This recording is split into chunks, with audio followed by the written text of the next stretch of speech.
My name is Cameron, and I am a grateful believer in Jesus Christ. I'm also the Celebrate Recovery pastor for Highland Park. It is my privilege and honor to be the Celebrate Recovery pastor, and I feel like it's exactly where I'm supposed to be in my life. I really do. Like, that's where I'm supposed to be. That's what I'm supposed to be doing. It's almost like God took the last 4 decades of my life and said, okay, now you're ready. So I am really excited about being the Celebrate Recovery pastor. But the problem is getting to that point.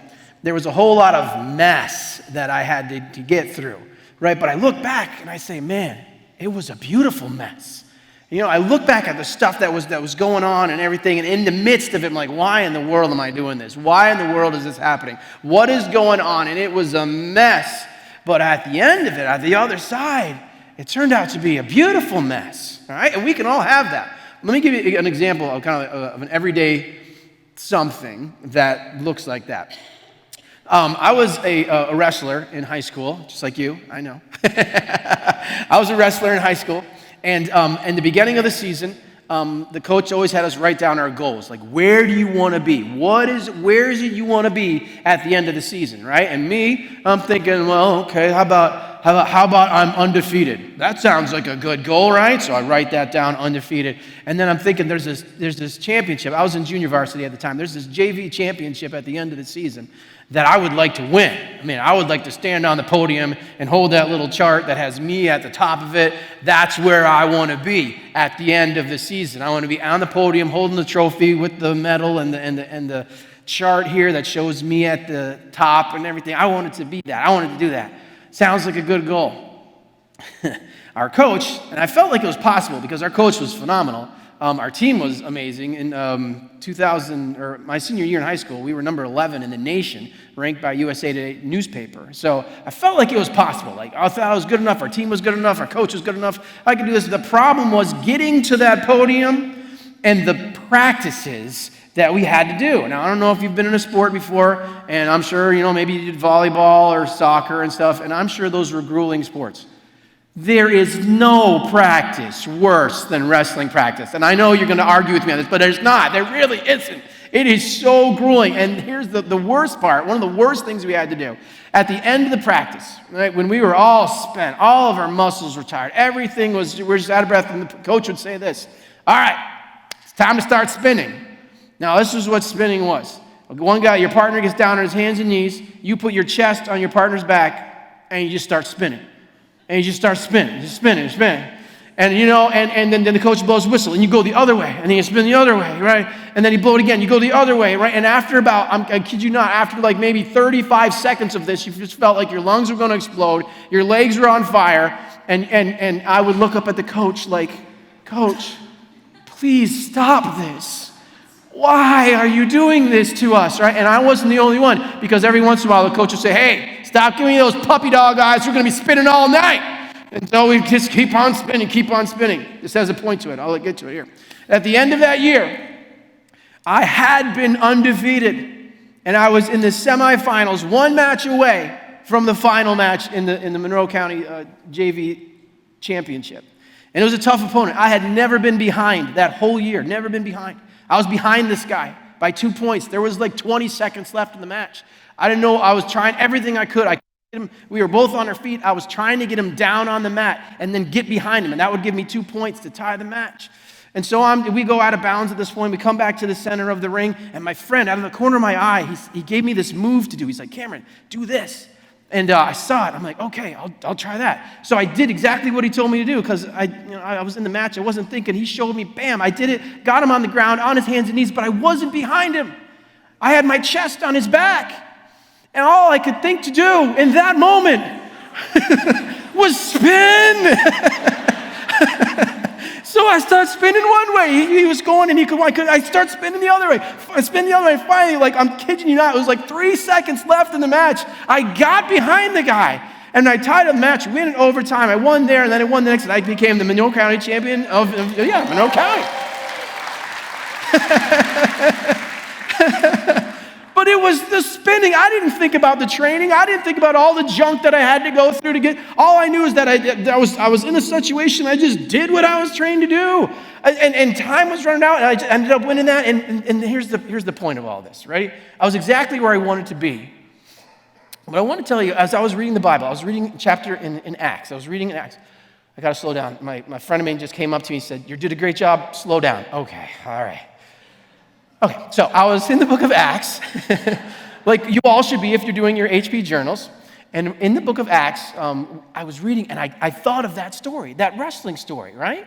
And here's why. Because reading the scriptures that we're reading in our HP journals, it reminded me of that story and some truths that I read in the scriptures. And here's the truths that I read in the scriptures that I was reminded of this story. Ready? The first one is this.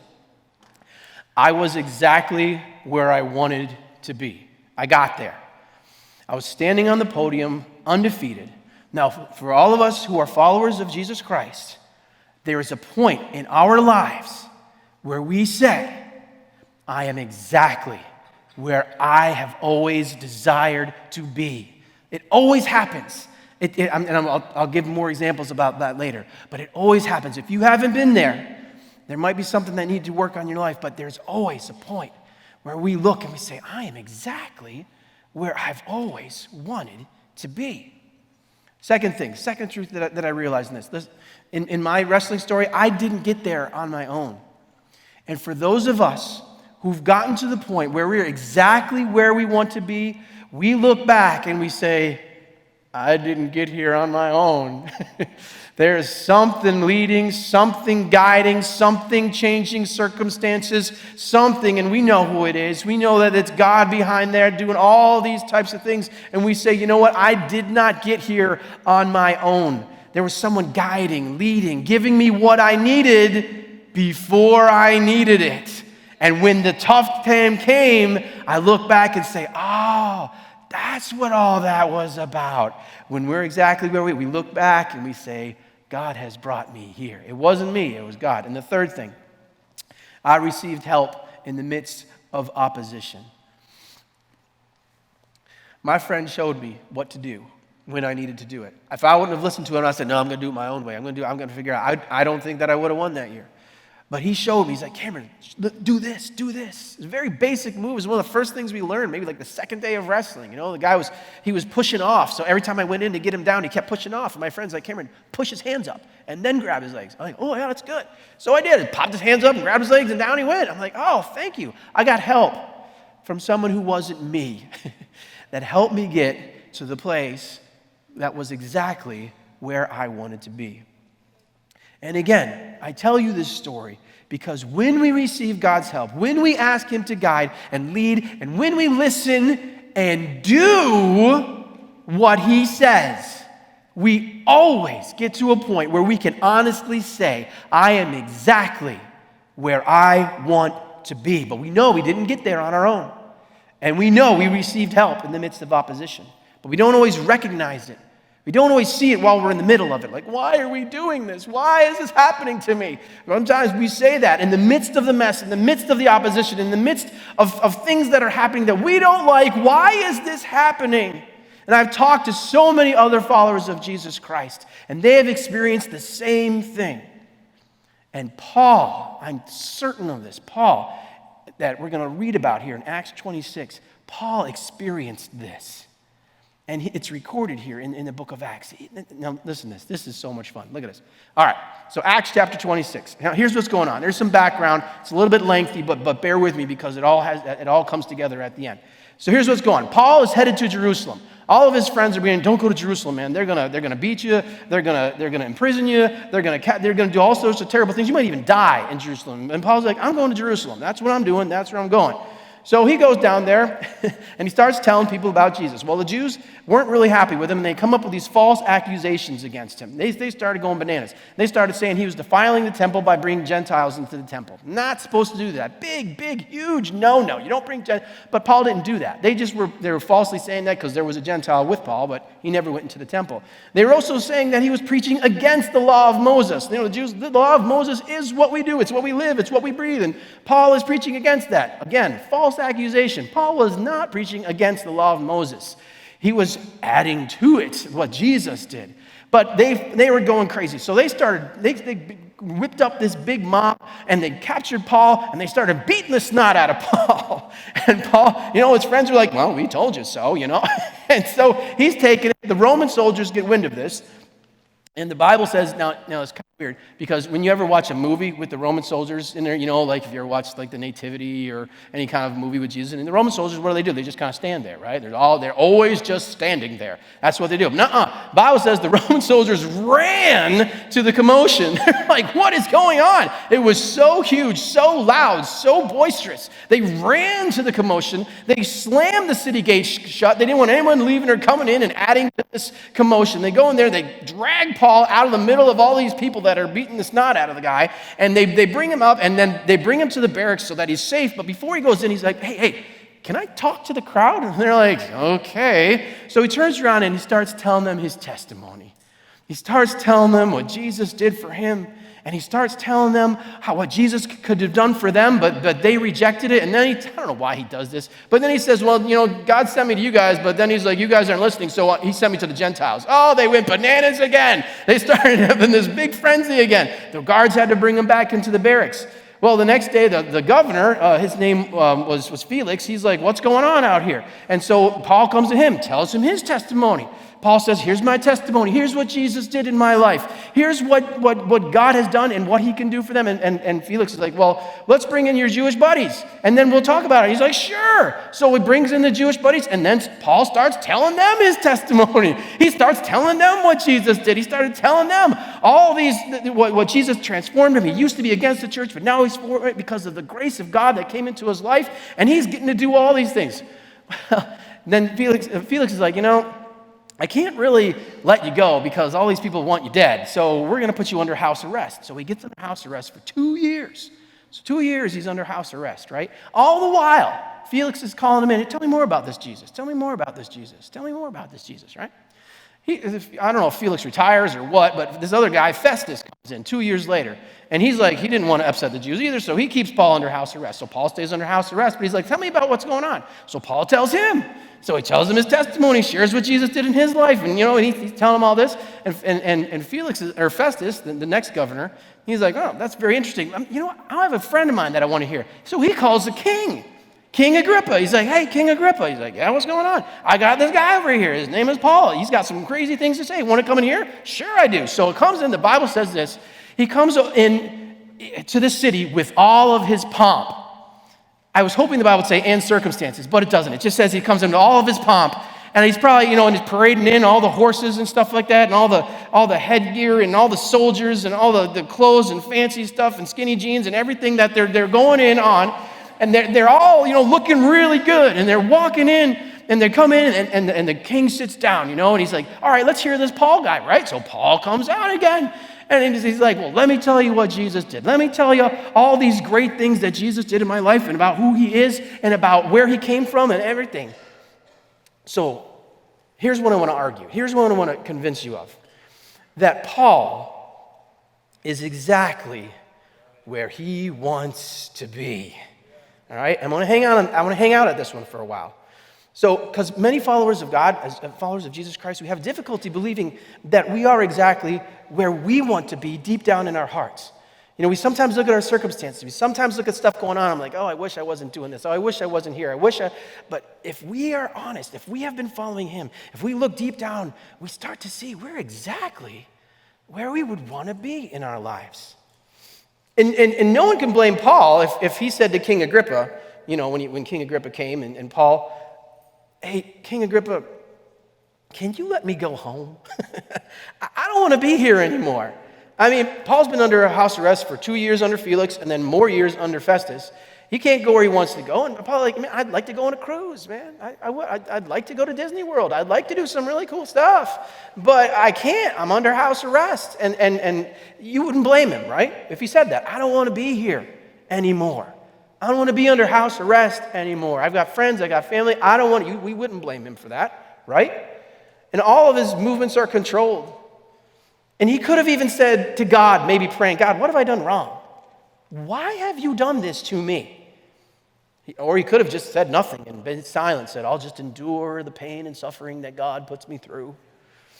And something else he could have said, when he looked at all these people in the room, right, with all this power, it says all the military officers were in this room, right? They had all this power.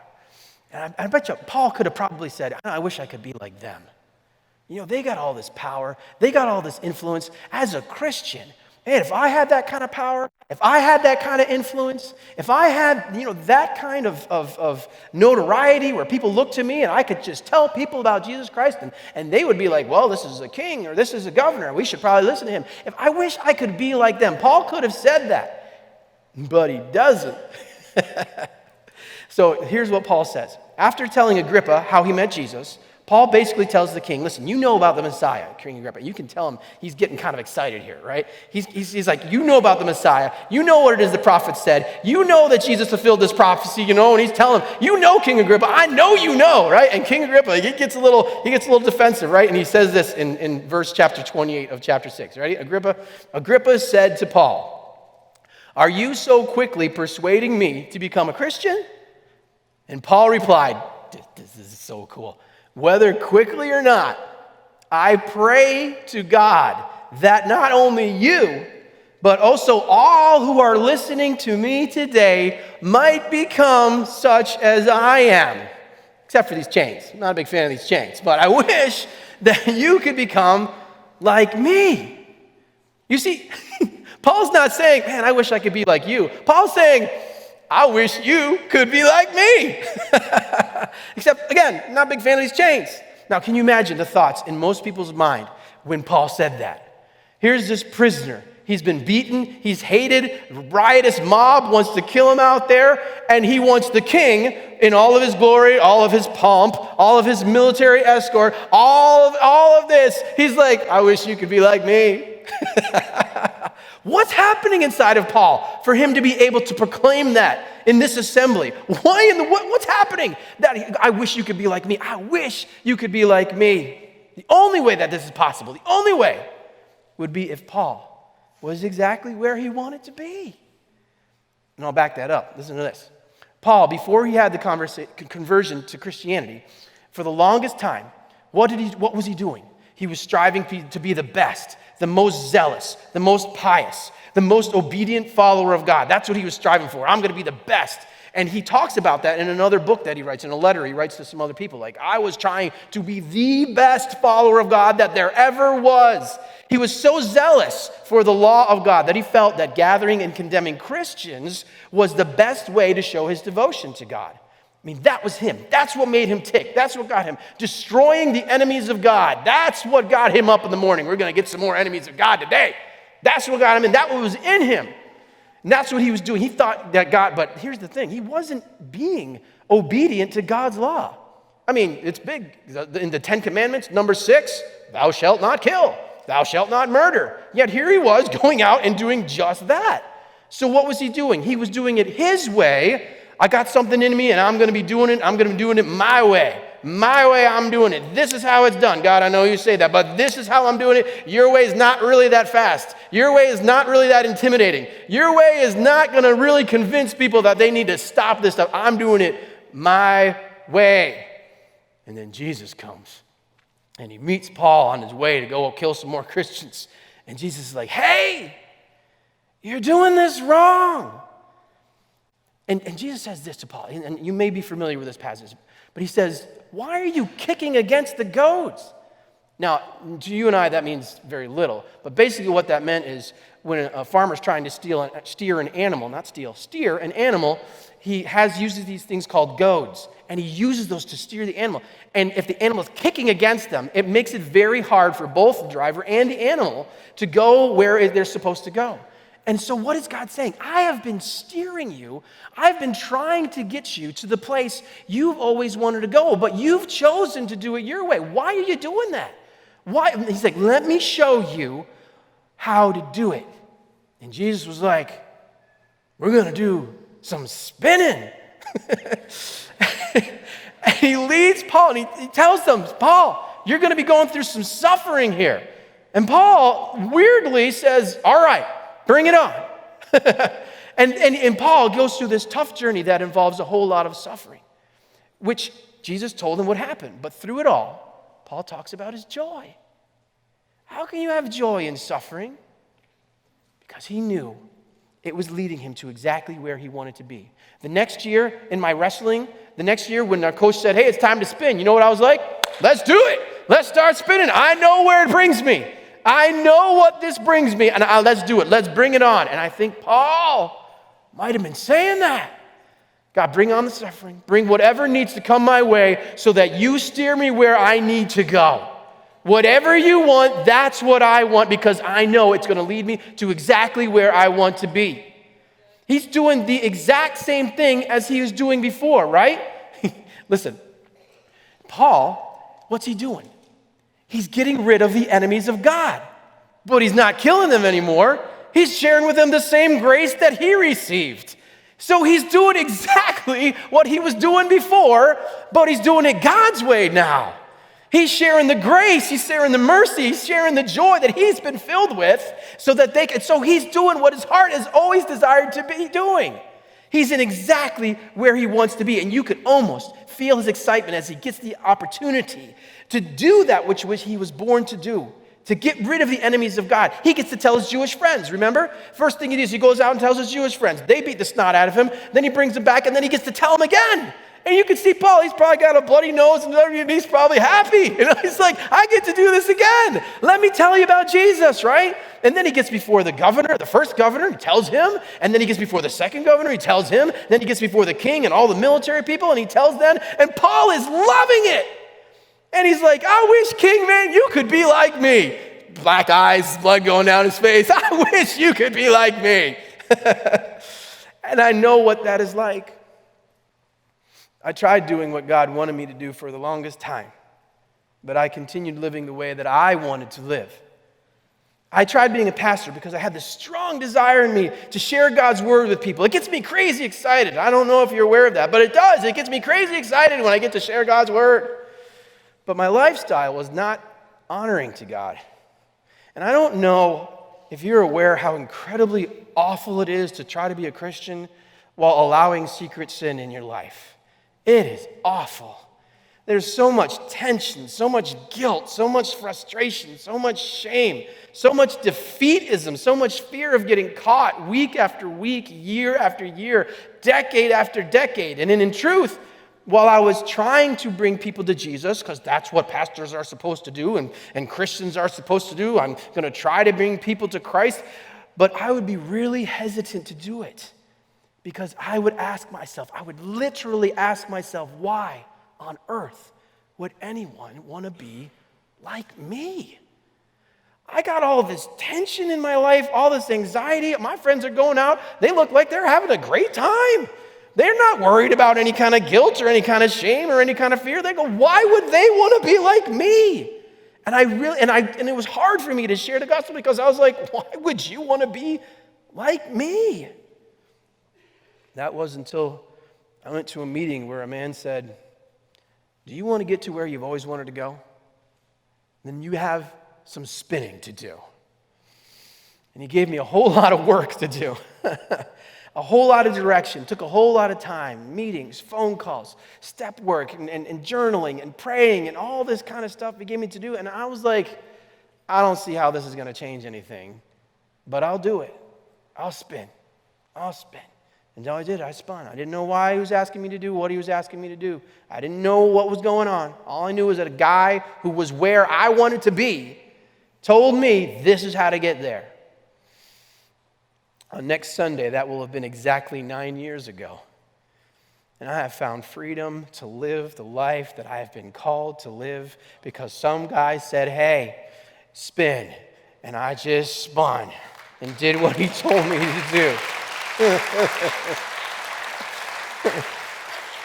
I still do the work. I still do it on a daily basis. I still make those phone calls. I still go to the meetings. I still go through the step work. I still work with others and help them out of their addiction. I still do the spinning, but I don't mind that spinning at all because it brought me freedom. It brought me to a relationship with God and others that I never had before. So I say, bring on the spinning.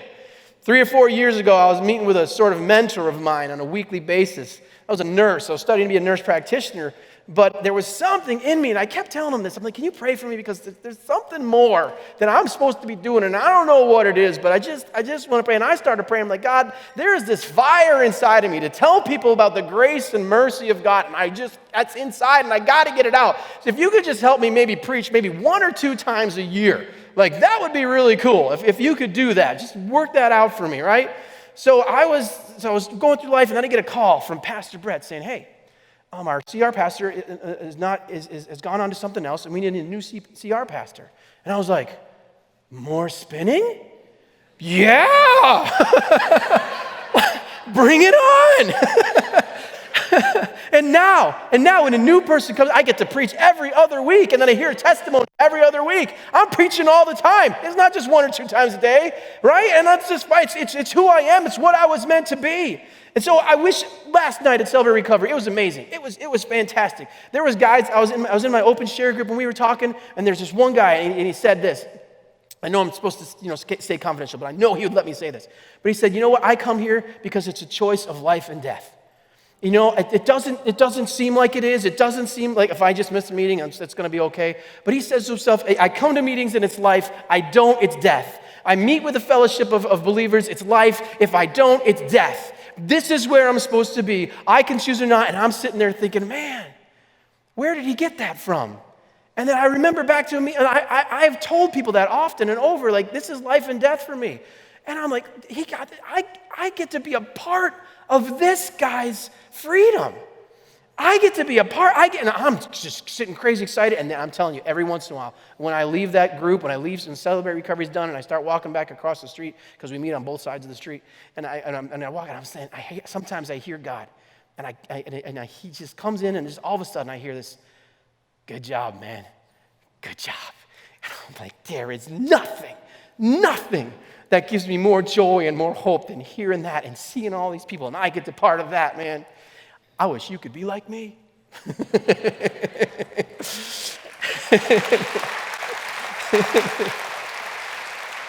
And that's what Paul was saying, right? I have found where I belong. I have found that which gives me joy, that which gives me hope, that which gives me purpose. I have listened to Jesus and followed his plan, and I have been placed where I've wanted to be my whole life. I get to tell you and all these people who Jesus is, that he suffered a lot, just like I'm doing, and then he died, but then he rose. I get to do that. I'm doing what exactly I was created to be, and you can hear Paul as he's telling Agrippa, I know you know this. I know Jesus is the Messiah. I know you heard about the prophets. Come on, King Agrippa. And King Agrippa's like, I don't know, right? But you can hear that excitement coming out of Paul.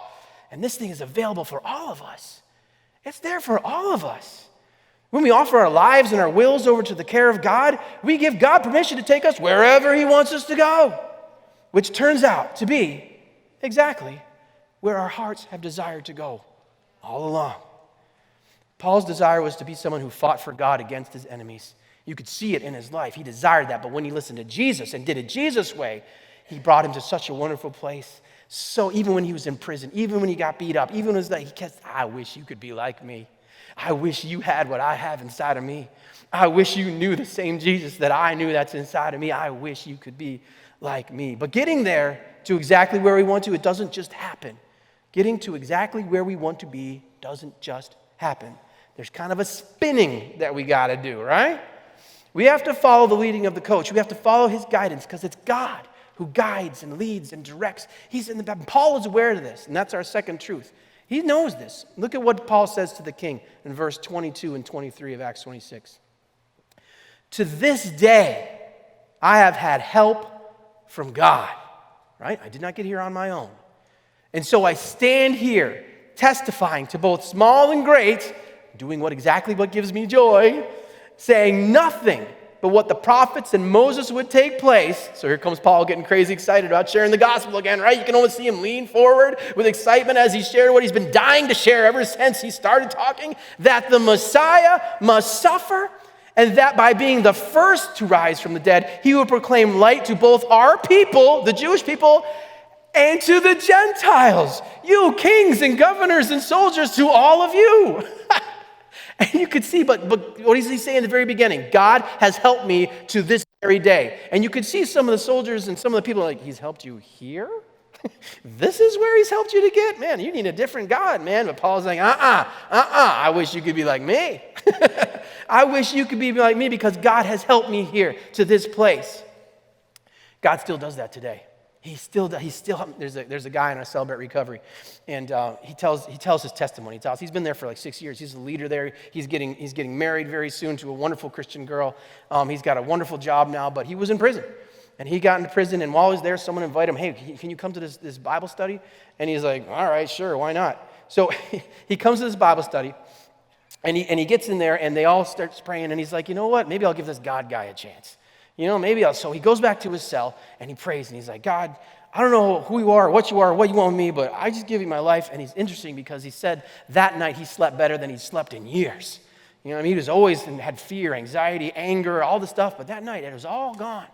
And the next day, they said, hey, you're going to the faith-based dorm, which is very strange because he didn't even sign up for the faith-based dorm. There had been people that had signed up for it, but they weren't going. It was him who didn't sign up for it to go to the faith-based dorm. There's a lot more help available to people in the faith-based dorm. So he packs his stuff and he goes over to the faith-based dorm. At the faith-based dorm that very day is a woman he'd been trying to get a hold of for several months, he and his family, who was in charge of a rehab place that he wanted to get into. She was there that day. They called him to the faith-based, I knew I was going to mess that up one of these days, the faith-based dorm, and they called him in there, and the woman was right there.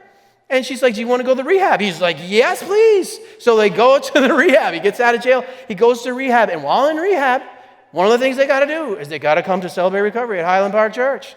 So he gets in, he's like, I don't know what this place is. So he gets in the van, comes down to Celebrate Recovery, and they didn't have enough greeters that day. And they're like, hey, they talk to him for a little bit and say, hey, listen, we need greeters. Can you just stand here and hand out bulletins to people that come in? And he's like thinking, like all these tattoos on my arms. I just got out of jail, and if any one of my junkie friends comes here, they're going to see me handing out these bulletins. But he's like, okay. So he hands out these bulletins, and he says this in his testimony. He said, so here I am, tattoos on my arm, and fresh out. I was high on drugs a year before, and I'm sitting here passing out bulletins at a church. And then he says this, only God. And he has looked back on his life, and he's seen God working in all that mess, and he sees he didn't get there on his own. He had the help of this God that was working. And he was spinning. He didn't even know it. He didn't know why it was going on. Why am I in jail? Why am I doing all this? But God had a plan. He's like, I'm going to help you get to where you want to be. And when he gave his life to him, he brought him to that place. Now, the third thing and the last thing that we talked about is that God works through other people. And this is what I mean by that. Paul said, I've had help to this very day. But one of the things he doesn't say is how he got that help. He just talked about how he was saved by getting killed by the Jewish people. Now, here's what happened. There were a group of 40 Jewish people, and they said, hey, we're going to kill Paul. And here's our plan. He's in house arrest under this governor, and when we're going to call him, the Jewish leaders are going to call him, and when they bring him to the Jewish leaders to have, we just want to hear a little bit more about what Paul has to say. When they bring him, they'll probably have an escort of maybe 5, soldiers, and all 40 of us are going to jump him, and then we're going to kill him. And that was their plan. And they were so sure their plan would work that they took a vow. We're not going to eat, we're not going to drink until Paul is dead, right? And they're like, yeah, this is going to be great. So anyway, I don't know how this happened, but Paul's nephew found out about this plan, right? So his nephew goes to Paul. Paul tells the governor, hey, here's what this plan is. The governor's like, well, we can't have that. So he rounds up 100 Roman soldiers, and he moves him to another place. So there were about 40 or so very hungry and thirsty people walking around Jerusalem right around that time. But here's my point. What if Paul's nephew came to him, and Paul was like, listen, I appreciate, but I know God hasn't given me that advice yet. God hasn't told me that these people are out there to get me, so I appreciate it, but I'm going to just go with what I know God wants me to do.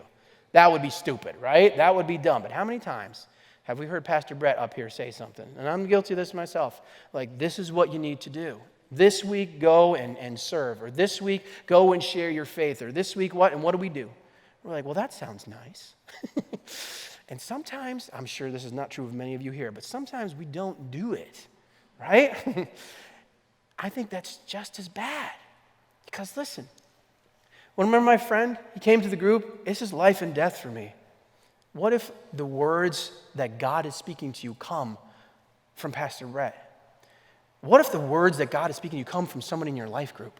What if the words that God is speaking to you come from your friend who's a follower of Jesus Christ and said, you know what? I really think you need to stop doing this and start doing this. And we just say, nah, I'm going to keep doing it my way. Let me tell you something. Nobody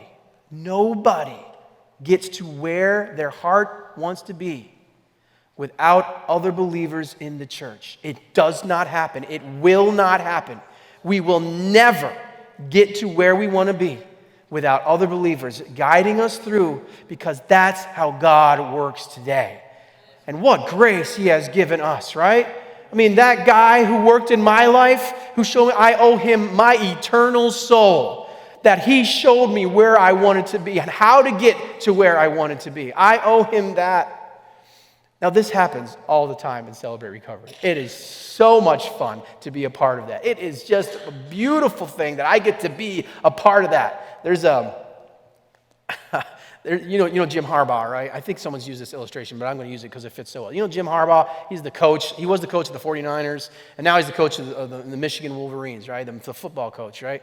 And he's got this saying that he says, so while the guys are all drilling, while they're doing all their push-ups, while they're doing all their sit-ups, while they're doing all their drills, and he starts walking around, he starts saying, you are part of one of the most elite football teams in all America. You are part of the Michigan State Wolverines. We have won this many championships. We have ranked this, we have done this. And then he yells out, who has it better than us? And the whole team yells back, nobody, right? And that's how I feel. I go to Celebrate Recovery, and I look around all these people whose lives get transformed right in front of my face, and I tell Pastor Craig, I'm like, listen, I don't know what gets you up in the morning, but what gets me up in the morning is I get to come to these people, and I get to see their lives transformed, and I look around, and yeah, I miss my Saturday nights, and yeah, I miss some things going on, and yeah, it'd be nice to have weekends free, but you know what? Who has it better than me? Nobody. I wish you could be like me. That's what I wish. And I want to show you a taste of this. Ready? We have a testimony here tonight. It's real short, about a 5-minute testimony or so. And she tells her story. And if you listen close, you will hear everything that we've been talking about here today. Okay? So listen, see if you can hear it. I grew up in Illinois with married parents and one younger brother. I had a good home life. I had everything I needed and succeeded in everything I was pushed to do. From the outside looking in, I had it all and was successful. On the inside, I felt like an outsider, always searching for approval of others. I felt like I was never going to live up to the expectations of my family and friends. I learned at a young age that showing emotions was not okay, and I became proficient at hiding my emotions and being numb to my own feelings. In my high school years, I had plans for my future. I would pursue college athletics and a career in medicine. I would marry the perfect godly man, move away from my family, and start a family life of my own. It's funny how we make plans for our lives without ever considering what God really wants for us. After undergrad and pharmacy school, I applied for residency in Florida and prepared to move away once and for all. I met the man of my dreams and knew from the day we met I would marry him. Everything was going to be great. I always knew God was watching over me and guiding me, but I got in my own way from time to time. As I applied and interviewed for jobs, I had an overwhelming feeling that I was meant to be here in Polk County. Soon after moving, I found myself asking God, what am I doing here? For years, things were great for my husband and I. We had great careers, great schedules, and spent lots of time together. It really wasn't until we had kids and the stress of life hit us, I ignored both our unhealthy behaviors and started to isolate from my family and everyone else I met. I tried to fix my husband's issues just as I had tried to fix everyone and everything else in my past. And when that didn't work, I got angry and resentful. I felt alone, and I prayed and hoped that someday it would just get better. Shortly after moving from Winter Haven to Lakeland, we were led to Highland Park Church by some great friends. After attending church here for a little while, we heard about Celebrate Recovery. It sounded like a perfect place for my husband who was struggling with addiction, and I encouraged him to attend. Being the supportive wife I am, I came along with him. I surely wasn't there for me, and it was the last place I imagined finding myself every weekend. I sat and listened in the sermons and testimonies for months and thought to myself, wow, this is good stuff. but I was just there to help him. I was not ready to admit that I had struggles of my own. Until one week, out of my own character, I felt a nudge from the Holy Spirit and approached one of the leaders and said simply, "Thank you. I see hope because of seeing you and your husband's healing." She encouraged me to attend my first open share group that night, even though I really didn't know why. But I knew this was part of God's plan all along. He knew how broken I was, and it had nothing to do with my husband's addiction or my kids. I started to attend the codependency group after that and immediately knew I was in the right place. There were others that felt the same way and were working through it. Everyone was at a different place in their recovery, and it was so encouraging. I joined a step study, and as I started to work the steps, I unpeeled so many layers of hurt, habits, and hang-ups. When you lose all sight of yourself, your worth, your feelings, your likes or dislikes, it takes control of your life. I had to start to learn who I really am. I strived for more than 20 years to be what I thought everyone else wanted me to be. Because of CR, I learned that I didn't have to feel guilt or shame. I learned how to forgive and make amends. I learned how much I'm loved by God and that I am His child. He does not expect perfection. He is always there and always will be. I learned how to communicate what I am feeling and not fear the reaction of others. Through my recovery and my husband's, we have restored a healthy marriage. We have learned to be better, more patient parents and cherish the time we get to spend together through our crazy work schedules. The step studies and Saturday nights have helped mature my faith. Looking back, I see now that every step of the way God was there. I always had faith that God would lead my steps, but my controlling nature always brought me back to my path. And over again, dead ends and feelings of hopelessness. When I worked the steps and admitted I was powerless, it was such a relief. I didn't have to control everything. God will lead me. In 2020, my husband and I celebrated our 10-year anniversary, and we have 3 beautiful children. Without God leading us here and seeing us through the healing process, we would not have the freedom, love, and happiness we have today.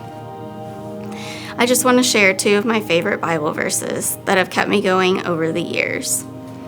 If God brings you to it, He will bring you through it. Isaiah 58:11. And being confident of this, that He who began a good work in you will carry it on to completion until the day of Jesus Christ. Philippians 1:6. Thank you.